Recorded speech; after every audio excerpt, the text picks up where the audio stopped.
Hello everyone, welcome back to my channel exam success mantra. और आज हम DElEd second year unit first का अपना नेक्स्ट क्वेश्चन लेने वाले हैं, जो है अवधान के बारे में। देख लेते हैं क्वेश्चन में क्या पूछा गया है। क्वेश्चन जो पूछा गया है वो है, अवधान से आपका क्या अभिप्राय है, यानी अवधान क्या होता है, अवधान के बारे में आप क्या जानते हैं। ठीक है, अब सबसे पहले उसके अर्थ और परिभाषा को जान लेते हैं। और इससे पहले हम जान लेंगे जो अवधान है उसका मीनिंग क्या।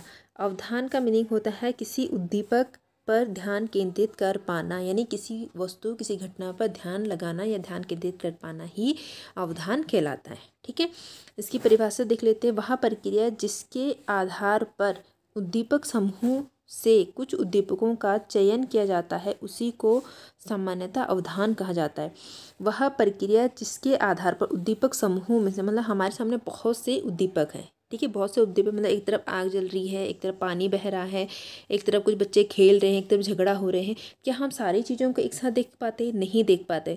हमें जो चीज़ ज़्यादा अट्रैक्टिव लगती है या जो हमारे मतलब की होती है, हम उस ओर ज़्यादा ध्यान देते हैं। तो उद्दीपक समूह में से कुछ उद्दीपक, माना हमने उसको चुना जो आपस में झगड़ा कर रहे थे, तो हमने क्या करा, उस उद्दीपक को चुना। ठीक है, कुछ उद्दीपकों का चयन किया, उसी को सामान्यतः अवधान कहा जाता है। हमने झगड़े वालों को, जो झगड़ा कर रहे थे उनको चुना, हम उनकी ओर देख रहे हैं लगातार, तो हमारा जो चयन हो गया, जो हमने चयन करा है वही क्या है, हमारा अवधान है। ठीक है, आई होप आप समझ गए हो मैं क्या समझाना चाहती हूँ। एक बार होल लाइन को पढ़ लीजिए। अवधान मतलब वह प्रक्रिया जिसके आधार पर उद्दीपक समूह में से कुछ उद्दीपकों का चयन किया जाता है उसी को अवधान कहा जाता है। ठीक है, आगे बढ़ते हैं। उदाहरण के लिए, जैसे कि अगर हम एक कक्षा की बात करें तो कक्षा में बहुत सी वस्तुएं हैं, जैसे दीवार होता है, दरवाज़ा, खिड़की, मेज, है ना, विद्यार्थी होते हैं, उनके बैग, पानी की बोतल इत्यादि बहुत सी चीज़ें होते हैं। लेकिन इन वस्तुओं में से एक समय में एक या दो वस्तुओं पर ही ध्यान केंद्रित किया जाता है। क्या हम सभी चीज़ों को एक साथ देख पाते हैं या लंबे टाइम तो देख पाते नहीं। हम एक टाइम में एक या दो वस्तु को देख पाते हैं। जैसे कि हम कक्षा में हमारे सामने कोई क्या है, चार्ट टंगा है, हम उस चार्ट को देख रहे हैं, हम उसमें बनी हुई चीज़, माना वो संज्ञा का चार्ट, तो हम देख रहे हैं क्या क्या उसमें लिखा गया है। उसी समय कोई बच्चा आता है तो हम बच्चे को देखते हैं, ज़्यादा से हम बच्चे को देखेंगे, और उसने बैग रखा था हम उसको बैग को देखने लगते हैं, उस बैग में कौन सी पानी की बोतल अगर बाहर से लगी वो देख लेते हैं, है ना। तो हमारा ध्यान उस समय जो हम पहले चार्ट देख रहे थे उससे क्या हो जाता है, हट जाता है। मीन्स एक समय में हम क्या एक ही चीज़ पर या ज़्यादा दो या तीन चीज़ों पे हम क्या अपने ध्यान को केंद्रित कर पा रहे हैं। सभी चीज़ों पे जितनी वहाँ पे मौजूद है एक साथ नहीं ध्यान केंद्रित कर पा रहे हैं, और यह ध्यान को ही हम क्या अवधान कहते हैं। ठीक है, गेट्स ने इसके रिलेटिव एक परिभाषा दी है। गेट्स के अनुसार अवधान को वातावरण में आदान प्रदान की प्रक्रिया कहा गया है। वातावरण में जो भी हम ग्रहण कर रहे हैं या जो भी हम दूसरों को बता रहे हैं वो सब क्या है, हमारा अवधान है। उसने कहा है कि किसी वस्तु के बारे में स्पर्श चेतना ही ध्यान है। अगर हम किसी वस्तु के बारे में स्पर्श चेतना मतलब हम पूरे ध्यान से, पूरे तन से, मन से हम उसको देख रहे हैं और हम उसके बारे में जानने की कोशिश कर रहे हैं, तो वही क्या है, हमारा ध्यान है, वही हमारा ध्यान है, या उसी को हम क्या कहते हैं, अवधान कहते हैं। ठीक है, आगे बढ़ते हैं। अवधान की विशेषता या गुण क्या है। अवधान की, अभी हमने जाना अवधान क्या होता है, उसकी परिभाषाओं के बारे में। अब हम जानेंगे उसके गुण या विशेषताएं क्या हैं। सबसे पहले होता है अवधान का गुण, चयन। हमारे पास बहुत सारे उद्दीपक हैं, हम उसमें से कुछ उद्दीपकों का चयन करते हैं, उसके प्रति क्या ध्यान केंद्रित करते हैं। तो मतलब पहला गुण क्या हो गया, उसका चयन हो गया। अपनी आवश्यकता के अनुसार हम केवल एक ही उद्दीपक चुनकर उसके प्रति क्रिया करते हैं। हम केवल एक उद्दीपक को चुनते हैं। जैसे मैंने बताया था, कुछ खेल रहे थे, कुछ झगड़ रहे थे, एक तरफ आग जल रही थी, एक तरफ पानी था, तो हमने किसको चुना, जो झगड़ रहे थे, क्योंकि हमें ज़्यादा इंटरेस्ट आ रहा था। या कुछ बच्चे पढ़ रहे थे तो हम किसको चुनते, पढ़ने को, क्योंकि हो सकता है हमारा कल एग्जाम है, तो हमारे उस समय ज़रूरत क्या थी, पढ़ने की, तो हम पढ़ने वालों को चुनते हैं। ठीक है, अपनी आवश्यकता के अनुसार एक उद्दीपक को चुनते हैं और उसके प्रति क्रिया करते हैं। और हम क्या करते हैं, क्रिया करना, अगर हम झगड़े वालों को हम हो सकता है देखते हैं, या फिर हम हो सकता है उनको छुड़ाने की कोशिश करते हैं। ठीक है, तो हम उसके प्रति क्या कर रहे हैं, प्रतिक्रिया करते हैं। और अतः केवल चुनी हुई बातों की ओर ध्यान जाता है। इसका मतलब हम जिस बात को चुनते हैं, जिसको सिलेक्ट करते हैं, उसी की ओर हमारा क्या होता है, ध्यान जाता है।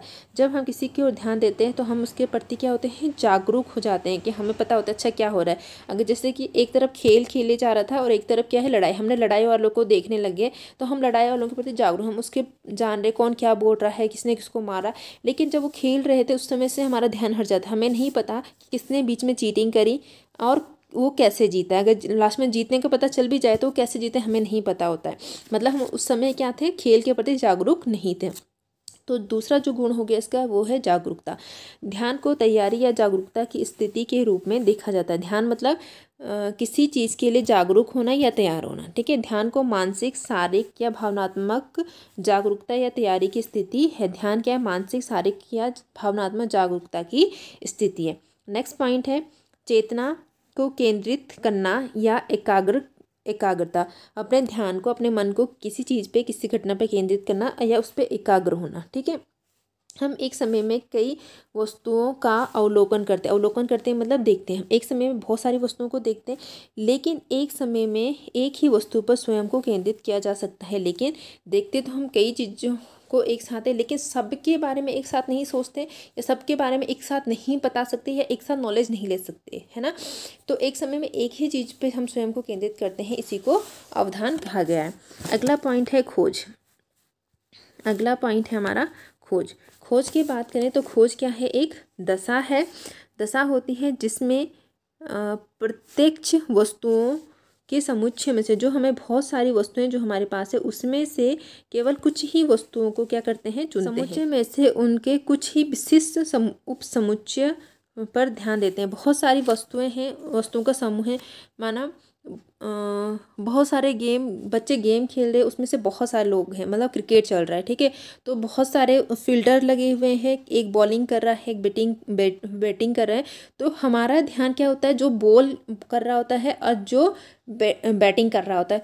फील्डर की तरफ कब जाता है, जब वो वहाँ से बैट्समैन जो बॉल को हिट करता है और वो फील्ड के किसी कोने में जाता है, कोई दूसरा व्यक्ति उसको पकड़ने की कोशिश करता है, तब हमारा ध्यान फील्डर की तरफ जाता है। तो मतलब क्या हुआ कि जो गेम्स के समुच्चय थे, जो ग्रुप थे, अलग अलग एक्टिविटी हो रही थी, उनमें से कुछ एक एक्टिविटी पे ही हम अपने ध्यान को क्या कर पा रहे थे, केंद्रित कर पा रहे थे, ठीक है। नेक्स्ट पॉइंट की ओर बढ़ते हैं, प्रयास का समावेशन। अगला पॉइंट है प्रयास का समावेशन। ध्यान देने में शारीरिक और मानसिक दोनों शक्तियाँ लगती है। जब हम ध्यान देते हैं तो हमारे शारीरिक और मानसिक दोनों शक्तियाँ उसमें काम करती है। जब काम करते हैं तो थकान होने पर प्रयास कम, जब हम काम करते हैं तो हमें थकान होने लगती है, और थकान होने पर जो हमारा प्रयास होता है या काम करने की जो हमारी क्षमता होती है वो कम होने लगती है, और अंततः ध्यान भी समाप्त हो जाता है। और जब हम थक जाते हैं तो हमारा ध्यान क्या होता है, धीरे धीरे ख़त्म हो जाता है या उस काम पे नहीं लगता। जैसे हम पढ़ने बैठते हैं तो स्टार्टिंग में हम ध्यान से पढ़ते हैं, लेकिन जैसे जैसे टाइम बीतता है तो हमारा जो ध्यान होता है वो पढ़ने में कम लगता है। उसका मतलब क्या है, उसका मतलब ये होता है मानसिक और शारीरिक रूप से थकने लगते हैं, इसलिए हमारा ध्यान जो है होता है उस समय कम होने लगता है पढ़ाई की तरफ। उदाहरण के लिए पढ़ते पढ़ते थकने के कारण हमारा ध्यान पढ़ाई में कम होने लगता है। नेक्स्ट पॉइंट है अवधान का केंद्र और किनारा। जो ध्यान है उसका केंद्र बिंदु क्या होता है और उसका किनारा क्या है, ठीक है। जब जानकारी का क्षेत्र किसी विशेष वस्तु या घटना पर केंद्रित होता है, जिस जानकारी को हम जान रहे हैं वो किसी विशेष वस्तु या किसी घटना पर केंद्रित है, तो हम उसे अवधान का केंद्र या केंद्रीय बिंदु कहते हैं। इसके विपरीत जब वस्तु या घटना की जानकारी के केंद्र से दूर होती है, जब वस्तु जो जिस जानकारी को हम ले रहे हैं उससे दूर होती है, उस जानकारी से वो रिलेटेड नहीं होती है या पूरी तरह से रिलेटेड नहीं होती है, तो उसे हम क्या कहते हैं, अवधान का किनारे पे स्थित होना कहते हैं, ठीक है। अगला है उद्देश्यपूर्ण। मतलब ध्यान का गुण क्या है, उद्देश्यपूर्णता।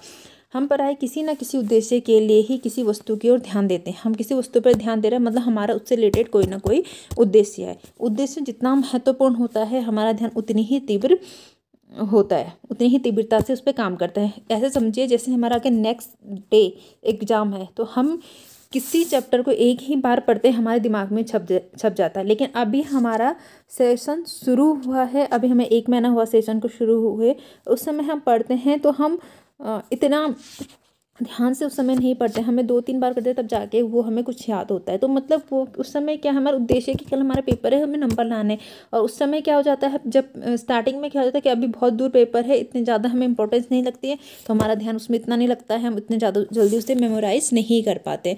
तो इसी को कहा गया है उद्देश्यपूर्णता, ठीक है। नेक्स्ट है परिवर्तनशील प्रकृति। ध्यान बहुत शीघ्रता से परिवर्तन हो जाता है। जैसे हम किसी चीज़ पे ध्यान लगाते हैं, पढ़ने बैठे 2-4 मिनट तक ध्यान लगता है, उसके बाद हमारे दिमाग में कुछ ना कुछ आने लगता है ना। किसी का ज़्यादा टाइम तक होता है, किसी का कम टाइम तक होता है, लेकिन कुछ ना कुछ टाइम बाद वो परिवर्तित होने लगता है। यहाँ एक ही वस्तु पर अधिक समय तक नहीं टिकता।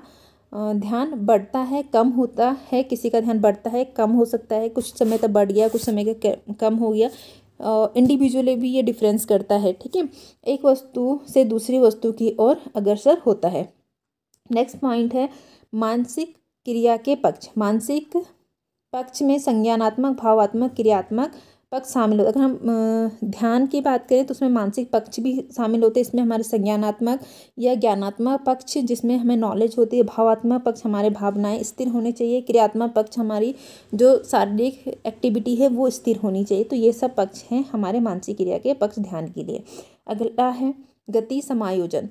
जिस वस्तु पर भी ध्यान केंद्रित किया जाता है उसके प्रति हमारा इंद्रियों के संचालन का समावेशन उस क्रिया की प्रकृति के अनुसार होने लगता है। मतलब जिस वस्तु पे हम ध्यान केंद्रित कर रहे हैं, माना हम संगीत की ओर ध्यान केंद्रित कर रहे हैं, तो हमारी जो इंद्रियों का संचालन है उस संगीत की ओर, जैसे संगीत चल रहा है हम झूमने लगते हैं, हमारा मन खुश होने लगते हैं, हम उसकी ओर देखने लगते हैं, उसको सुनने लगते हैं। तो हमारे इंद्रियों का संचालन क्या उसकी क्रिया के अकॉर्डिंग क्या होती है, क्रिया की प्रकृति के अनुसार होता है, ठीक है। हमारी गति जो क्रिया है उसके अनुसार होती है। उदाहरण के लिए जैसे कक्षा में भाषण सुनते, जैसे कोई भाषण दे रहा है, हम भाषण सुनने बैठे तो हमारे कान, आँख, गर्दन, बैठने की स्थिति जो भाषणकर्ता की ओर समायोजित हो जाती है, पूरी तरह उसकी ओर एक्टिव हो जाती है। अगला एंड लास्ट पॉइंट है हमारा सीमित परिधि। जो ध्यान है, ध्यान की जो परिधि या सीमा है वो सीमित होता है। बहुत विस्तृत क्षेत्र तक हमने ध्यान को क्या नहीं कर सकते, केंद्रित नहीं कर सकते हैं। ध्यान की परिधि बहुत ही सीमित होती है। हम एक ही समय में विभिन्न वस्तुओं पर ध्यान नहीं दे सकते।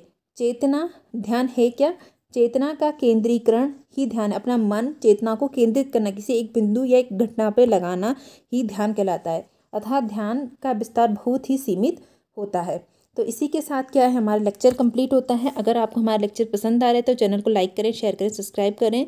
और आपको जो भी पसंद आ रहा है, नहीं पसंद आ रहा है, आप नेक्स्ट कौन सा टॉपिक चाहते हैं उसको कमेंट बॉक्स में ज़रूर लिखिए। और साथ ही बने रहें, पढ़ाई करते रहें, ठीक है। फिर मिलते हैं अपने नेक्स्ट लेक्चर में।